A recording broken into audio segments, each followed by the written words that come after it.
వింటాం, టీవీలో వాక్యం వింటాం, యూట్యూబ్లో వాక్యం వింటాం, వాట్సాప్లో వాక్యం వింటాం, ట్విట్టర్లో వాక్యం వింటాం, ఫేస్బుక్లో వాక్యం వింటాం, అనేకమైన టీవీ ఛానల్లో దేవుడు వాక్యం వింటాం. కానీ ఇన్ని వాక్యాలు వింటారు. ఇన్ని వాక్యాలు వింటే కాకుండా సెల్ఫోన్లో కూడా వాక్యం వింటాం.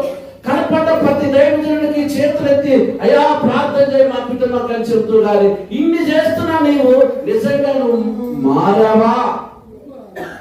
నువ్వు మారావా? నీ స్వభావం మారిందా? నీ ఆలోచన మారిందా? నీ బిహేవియర్ మారిందా? నీ క్యారెక్టర్ మారిందా? బట్టలు మార్చడం కాదు, బతుకు మారాలి. గుండు కట్టుకోవటం కాదు, గుణం మారాలి. ఈరోజు ప్రియులారా మనం జరుపుకున్న గ్రాండ్ క్రిస్మస్ ప్రోగ్రాంలో నిజంగా క్రీస్తు